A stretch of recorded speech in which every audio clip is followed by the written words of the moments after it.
সুপ্ৰভাত good morning ৰাতিপুৱা মান্না চেনেললৈ আপোনালোক সকলোকে স্বাগতম কৰিছোঁ আশা কৰোঁ আপোনালোক সকলোৰে ভাল এইখিনি সময়ত প্ৰাৰ্থনাৰ ৰিকুৱেষ্ট আহিছে দুটা ৰিকুৱেষ্ট এটা হৈছে ঢেকিয়াজুলিৰ পৰা আহিছে কি নহৈছিলে ননী চুতীয়া তে আগত হ'ল এলিছন চাংমা তেওঁ ঢেকিয়াজুলিৰ পৰা আহিছে তেখেতৰ মিছেছ মেডিকেলত আছে বুলি কৈছে আমি তেখেতৰ কাৰণে প্ৰাৰ্থনা কৰিছোঁ আৰু এতিয়াও কৰিম যেন সম্পূৰ্ণ সুস্থ হৈ পেলাই ঈশ্বৰে ঘৰলৈ আনে তাৰ কাৰণে প্ৰাৰ্থনা কৰিম দ্বিতীয়তে ননী চুতীয়া তেখেতৰ ছোৱালী নাৰ্ছিং পাছ কৰিছে আৰু ভাল এটা মেডিকেলত যেন প্ৰেক্টিকেল কৰিবৰ কাৰণে ঈশ্বৰে জাগা যোগাই দিয়ে তাৰ কাৰণে আমি প্ৰাৰ্থনা কৰিম আহক আমি ঈশ্বৰৰ মহান বাক্য আমি চাম আহক যেতিয়া মুচি মৃত্যু হয় আৰু মুচিৰ কবৰ দিবৰ কাৰণে কোনেও নাথাকে কিন্তু মুচিৰ কবৰ ঈশ্বৰ জিহুৱাই নিজ হাতেৰে তেওঁক দিয়ে আৰু আজিলৈ কোনো সেই জাগাটো উলিয়াব পৰা নাই যে মুচিক ক'ত কবৰ দিয়া হৈছিলে আহক আমি তাৰপিছত ঈশ্বৰে জিহুছোৱাক বাছি লৈ নিজৰ ইছৰাইল জাতিটোৰ কাৰণে আৰু ইয়াতে জিহুছোৱাক ঈশ্বৰে কি বুলি কয় আৰু এটা আমি বিষয় চাম 24 ঘণ্টাত এদিন হয় আৰু এই পৃথিৱী সৃষ্টিৰ পৰাই আজিলৈকে এটা দিনটো হিচাপ পোৱা নাই এটা দিনটো কম হৈ আছে এটা দিনটো লুকাই আছে সেই দিনটো ক'ত গ'ল আজি বৈজ্ঞানিকসকলেও সেই দিনটো অনুসন্ধান কৰি আছে যে এটা দিনটো পৃথিৱীৰ পৰা সৃষ্টি হোৱালৈকে আজিলৈকে এটা দিনটো পোৱা নাই সেই এটা দিনটো ক'ত গ'ল আমি শাস্ত্ৰ অনুসাৰে আমি চাম আহক সেই দিনটো ক'ত গ'ল পবিত্ৰ বাইবেল শাস্ত্ৰত জিহুছোৱা 1 অধ্যায় 5 পদত কৈছে আৰু 9 পদটো পঢ়ি দিম তোমাৰ জীৱনৰ গোটেই কালত তোমাৰ আগত কোনো লোক থিয় হ'ব নোৱাৰিব মই মুচিৰ লগত থকাৰ দৰে তোমাৰ লগতো থাকিম মই তোমাক নেৰিম তোমাক ত্যাগ নকৰিম ঈশ্বৰে কৈছে জিহুছোৱাক যে মই মুচিৰ লগত থকাৰ দৰে মই তোমাৰ লগতো থাকিম তোমাক নেৰিম তোমাক ত্যাগ নকৰিম আজি মুচি নাই আমাৰ মাজত জিহুছোৱা নাই আমাৰ মাজত এই বাক্যষাৰ কাক কৈছে আজি এই বাক্যষাৰ কাক কৈছে এই বাক্যষাৰ আপোনাক কৈছে যে মই মুচিৰ লগত যেনেকৈ আছিলোঁ ঈশ্বৰে তেনেকৈ আপোনাৰ লগতো থাকিব বুলি কৈছে নিৰ্ভয় হ'ব দিছে আপোনাক 9 পদত কৈছে মই তোমাক আজ্ঞা দিয়া নাই নে বলৱান হোৱা হাঁহিয়াল হোৱা তাৰ্কিত বা ব্যাকুল নহবা কিয়নো তুমি যি ঠাইলৈ যাবা সেই সকলো ঠাইতে তোমাৰ ঈশ্বৰ জিহুৱা তোমাৰ লগত থাকিব ঈশ্বৰে কৈছে যে ব্যাকুল নহবা ভয় নকৰিবা তাৰ্কিত নহবা তুমি যি জাগাত থাকিবা যি জাগাত যাবা সেই জাগাত তোমাৰ ঈশ্বৰ জিহুৱা তোমাৰ লগত থাকিব আজি আমাৰ মাজত মুচি নাই আজি আমাৰ মাজত জিহুছোৱা নাই এই বাক্য কাক কৈছে এই বাক্য এতিয়া আপোনাক কৈছে মোক কৈছে যে ব্যাকুল নহবা ভয় নকৰিবা যি জাগাত থাকিবা যলৈকে যাবা সেই ঠাইতে ঈশ্বৰ জিহুৱা তোমাৰ লগত থাকিব ধন্যবাদ দিছোঁ সুন্দৰ বাক্য আমাক জনাইছে আমি এতিয়া চাম যি নেকি এটা দিনটো যে নাইকিয়া হৈ আছে গন্তিত সেই দিনটো ক'ত গ'ল যেতিয়া জিহুছোৱা যেতিয়া ইয়াতে আমি পঢ়িব পাৰিব জিহুছোৱা 10 অধ্যায়ত আপোনালোকে গোটেইখিনি পঢ়িলে পাব মই থুলমূলকৈ পঢ়ি দিছোঁ তাতে জেৰুচালেমৰ ৰজা হিবুনৰ ৰজা জমুতৰ ৰজা লাখিছৰ ৰজা আৰু ইগুনৰ ৰজা ইমৰিয়াবিলাকৰ এই 5জন ৰজাই গোট খাই নিজ নিজ সকলো সৈন্যৰে সৈতে ওলাই গৈ গিবিয়নৰ সন্মুখত ছাউনি পাতি তাত বিৰুদ্ধে যুদ্ধ কৰিলে তেতিয়া 5জন ৰজাই 5খন ৰাজ্যৰ পৰা জিহুছোৱাৰ বিৰুদ্ধে যুদ্ধ কৰিবৰ কাৰণে তেওঁলোকে আহিছে তাতে ইয়াতে কি বুলি কৈছে 8 পদত আৰু জিহুৱাই জিহুছোৱাক ক'লে তুমি সিহঁতলৈ ভয় নকৰিবা কিয়নো মই সিহঁতক তোমাৰ হাতত দিলোঁ সিহঁতৰ কোনেও তোমাৰ আগত থিয় হ'ব নোৱাৰিব তে ঈশ্বৰে কৈছে জিহুছোৱাক যে তুমি ভয় নকৰিবা তেওঁলোকক মই তেওঁলোকক তোমাৰ হাতত দিলোঁ আৰু তেওঁলোক কোনেও তোমাৰ আগত থিয় হ'ব নোৱাৰিব। আৰু যেতিয়া যুদ্ধ হৈ থাকে, যেতিয়া যুদ্ধ চলি আছে, সেই সময়ত সূৰ্য মাৰ যাওঁ যাওঁ আৰু তেতিয়া জিহুচোৱাই ঈশ্বৰক প্ৰাৰ্থনা কৰে আৰু সেই প্ৰাৰ্থনাৰ উত্তৰটো কি কৈছে চাব। সেই কালত জিহুৱাই ইছৰাইলৰ সন্তানবিলাকৰ হাতত ইমৰাবিলাকক সমৰ্পণ কৰা দিনা জিহুচোৱাই জিহুৱাক ক'লে, তেওঁ ইছৰাইলৰ সাক্ষাতে ক'লে, হে সূৰ্য, তুমি গিবেনৰ ওপৰত ৰৈ থাকা। তেতিয়া জিহুচোৱাই সূৰ্যক আদেশ দিলে যে সূৰ্য, তুমি মাৰ নাযাবা, তুমি ৰৈ থাকা। আৰু হে চন্দ্ৰ, তুমিও অয়ালুনৰ উপত্যকাৰ ওপৰত থকা। আৰু চন্দ্ৰকো ক'লে, তুমিও যি জেগাত ৰৈ আছা সেই জেগাতে তুমি ৰৈ থাকা।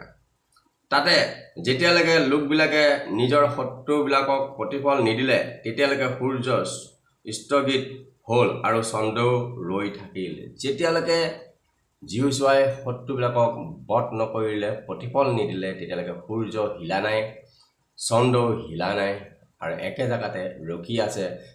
আৰু সেই এটা দিনটো তাতেই পৃথিৱীখন চলাচল নকৰিলে, কাৰণ সূৰ্যৰ চাৰিওদে গ্ৰহবোৰ ঘূৰে আৰু ঘূৰতে তাতে দিনবোৰ হয়, ৰাতিপুৱা হয়, আকৌ ৰাতি সন্ধিয়া হয়, এনেকৈ 24 ঘণ্টা হয়। আৰু তাতেই জিহুচোৱাই সেই সূৰ্যক আদেশ দিয়াৰ ফলত সূৰ্যই জিহুচোৱাৰ কথা মতে তেওঁ ৰৈ থাকিল, কাৰণ জিহুচোৱাৰ লগত ঈশ্বৰ আছিলে।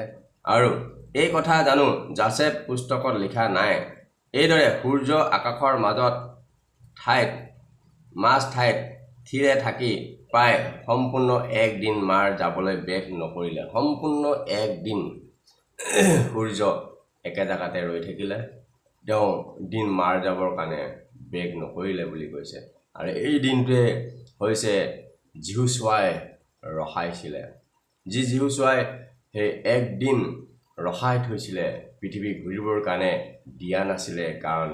জিহুচোৱাৰ লগত ঈশ্বৰ আছিলে। সেই সময়ত জিহুচোৱাক ঈশ্বৰে কৈছিলে, মই তোমাৰ লগত আছোঁ। আজি কাক কৈছে? আজি আপোনাক কৈছে। যিজন ঈশ্বৰক জিহুচোৱাই আৰাধনা কৰিছিলে, সেইজন ঈশ্বৰ আপোনাৰ লগত আছে। জিহুচোৱাই যদি এই মহৎ কাৰ্য কৰিব পাৰে, তেনেহ'লে আপোনাৰ যোগেদিও ঈশ্বৰে মহৎ কাৰ্য কৰিবৰ কাৰণে ৰেডি হৈ আছে। Praise the lord.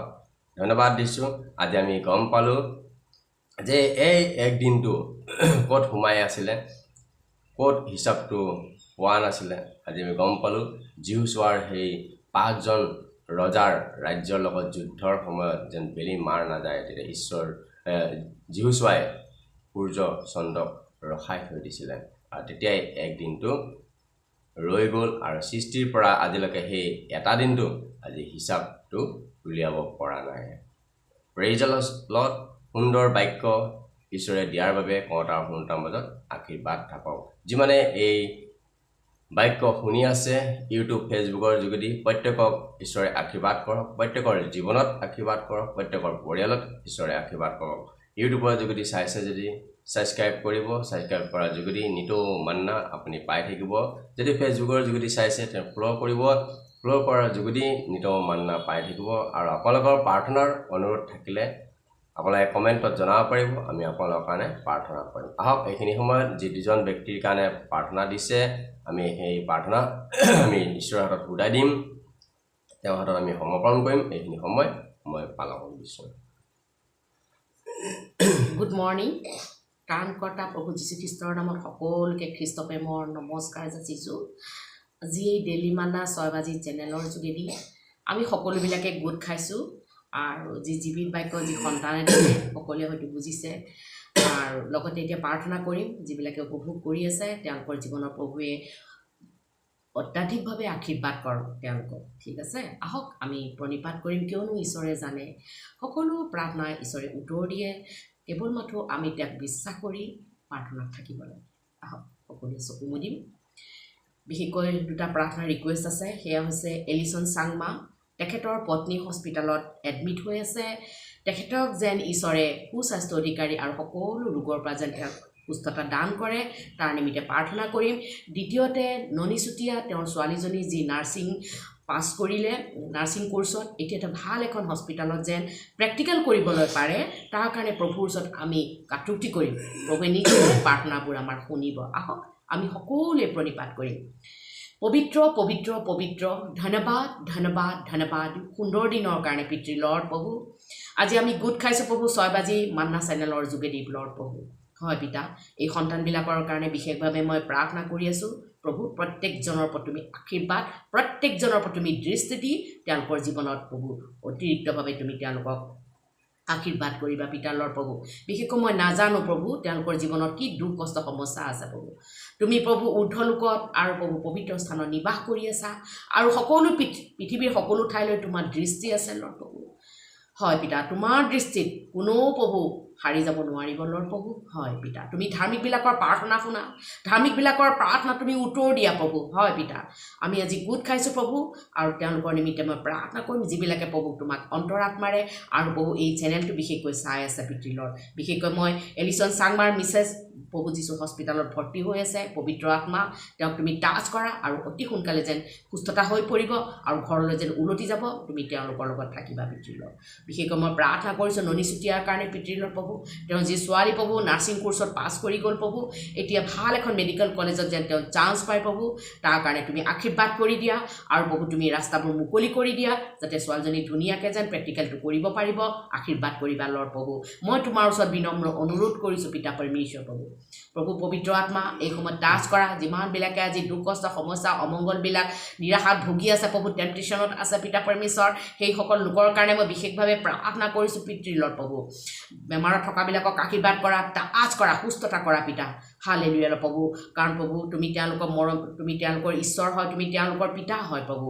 প্ৰভু যিবিলাকৰ আজি টকা পইচাৰ অভাৱ আছে প্ৰভু তেওঁলোকক টকা পইচা যোগাৰ কৰি দিয়া যিবিলাকে আজি মেডিচিন লৈ আছে প্ৰভু সেই মেডিচিনৰ ওপৰত তোমাৰ আশীৰ্বাদ থাকক যাতে মেডিচিনৰ যোগেদি তেওঁলোকে সুস্থতা পায় প্ৰভু যিমানবিলাক হস্পিটেল ICUত আৰু ঘৰতে চিকিৎসাধীন হৈ আছে যিবিলাক অস্ত্ৰোপচাৰত আছে প্ৰত্যেককে তোমাৰ আশীৰ্বাদ থাকিবলৈ দিয়া তুমি ডক্তৰ ৰূপী হয় আৰু তেওঁলোকক সুস্থতা দান কৰা যিবিলাকে আজি চিকিৎসাৰ নামত ধন ভাঙি পেলাই দূৰ দূৰ দেশত গৈছে তাতেই তুমি আশীৰ্বাদ কৰিবা পিতা আৰু তেওঁলোকক সুস্থ মনেৰে ঘৰলৈ উলটি আহিবলৈ দিবা পিতা লৰ্ড বিশেষকৈ ৰজাসকলক আশীৰ্বাদ কৰা পিতা পৰমেশ্বৰ তেওঁলোকক সুস্থ জ্ঞান বুদ্ধি দিয়া আৰু ন্যায়িক মন দিয়া পিতা আৰু লং লাইফ গুড হেল্থ দিয়া পিতা আজি দেশত অৰাজকতা যেন নহয় পিতা পৰমেশ্বৰ আৰু লগতে প্ৰভু হিংসামূলক কামবোৰ নহয় যেন প্ৰভু তুমি আশীৰ্বাদ কৰিবা পিতা তেওঁলোকক ন্যায়িক মনৰ যোগেদি প্ৰভু তেওঁলোকে যেন সুশাসন কৰিব পাৰিব সকলোবিলাকে যেন প্ৰভু শান্তিৰে থাকিব পাৰিব সকলো ভাই ভনীবিলাক আৰু লগতে সকলোবিলাক হয় পিতা ধৰ্মাৱলম্বী সকলো ভাষা ভাষীবিলাকৰ মাজত যেন প্ৰভু ভাতৃত্ব ভাৱ থাকে তুমি আশীৰ্বাদ কৰি দিয়া পিতা বিশেষকৈ প্ৰভু ভাৰতৰ প্ৰধানমন্ত্ৰী ৰাষ্ট্ৰপতিৰ পৰা আৰম্ভ কৰি প্ৰভু পিতা প্ৰভু অসমৰ মুখ্যমন্ত্ৰী প্ৰভু ৰাষ্ট্ৰপতিকে আদি কৰি আৰু লগতে MLA MPবিলাকৰ ওপৰত তোমাৰ আশীৰ্বাদ অনুগ্ৰহ ভাৰতৰ প্ৰভু যিমান মন্ত্ৰীবিলাক আছে তেওঁলোকৰ ওপৰত তোমাৰ আশীৰ্বাদ অনুগ্ৰহ থাকিবলৈ দিয়া পিতৃ লৰ্ড প্ৰভু বিশেষকৈ মই প্ৰাৰ্থনা কৰিছোঁ যিবিলাকে যাত্ৰা পথত আছে তেওঁলোকৰ সংগী হোৱা পিতা এক্সিডেণ্ট দুৰ্ঘটনাৰ পৰা বচাবা পিতা যিবিলাকে প্ৰভু আকৌ ৰেল উৰাজাহাজ প্ৰভু গাড়ী মটৰ চলাই আছে প্ৰভু তেওঁলোকৰ ওপৰত তোমাৰ আশীৰ্বাদ অনুগ্ৰহ থাকিবলৈ দিয়া প্ৰভু অনেকৰ প্ৰাণহানি হ'বলৈ নিদিবা লৰ্ড প্ৰভু লগতে বিশেষকৈ মই প্ৰাৰ্থনা কৰিছোঁ যিবিলাকৰ পৰিয়ালত মাক দেউতা নিজৰ ল'ৰা ছোৱালী হেৰাই গ'ল আত্মীয় কুটুম্ব হেৰাই গ'ল দুখত আছে মৰ্মাহতত আছে প্ৰভু তেওঁলোকৰ প্ৰভু তুমি প্ৰভু সংগী হোৱা আৰু তেওঁলোকৰ সকলো দুখবোৰ মোচন কৰি দিয়া পিতা লৰ্ড প্ৰভু দুখীয়া দৰিদ্ৰ খাবলৈ ভাত পিন্ধিবলৈ কাপোৰ থাকিবলৈ ঠাই দুখৰ দিয়া প্ৰভু যিমানবিলাকে আজি বৃদ্ধবিলাক আজি শক্তিহীনত ভুগি আছে মানসিক ৰোগত ভুগি আছে পিতা প্ৰভু তেওঁলোকক বল শক্তি দান কৰা পিতা লৰ্ড ৰিহেবত থকাবিলাকক আশীৰ্বাদ কৰা জেলত থকাবিলাকক আজাদ দিয়া পিতা আৰু লগতে পিতা পৰমেশ্বৰ প্ৰভু লগতে যিমানবিলাকে আজি নানা ধৰণৰ প্ৰভু বিজনেছ কৰি আছে বিজনেছবিলাকত আশীৰ্বাদ কৰা সৰু সুৰা ডাঙৰ ক্ষুদ্ৰ প্ৰতিষ্ঠান বৃহৎ প্ৰতিষ্ঠান চাকৰি বেচৰকাৰী চাকৰিবিলাকক আশীৰ্বাদ কৰা যিবিলাকে চাকৰি বাকৰি পোৱা নাই আজি অলৰেডি ইণ্টাৰভিউ হৈ গ'ল তাতো তোমাৰ আশীৰ্বাদ অনুগ্ৰহ আৰু ৰাস্তাবোৰ খুলি দিয়া পিতা খেতিয়কবিলাকক আশীৰ্বাদ কৰা প্ৰভু তেওঁলোকৰ খেতিপথাৰত আশীৰ্বাদ কৰা পশুফলৰ ওপৰত আশীৰ্বাদ কৰা ভূমিফলৰ ওপৰত আশীৰ্বাদ কৰা আৰু লগতে প্ৰভু তেওঁলোকৰ সন্তানবিলাকৰ ওপৰত আশীৰ্বাদ কৰিবা পিতা যিমানবিলাক আজি শিক্ষাৰ্থীবিলাক আছে প্ৰভু স্কুল কলেজত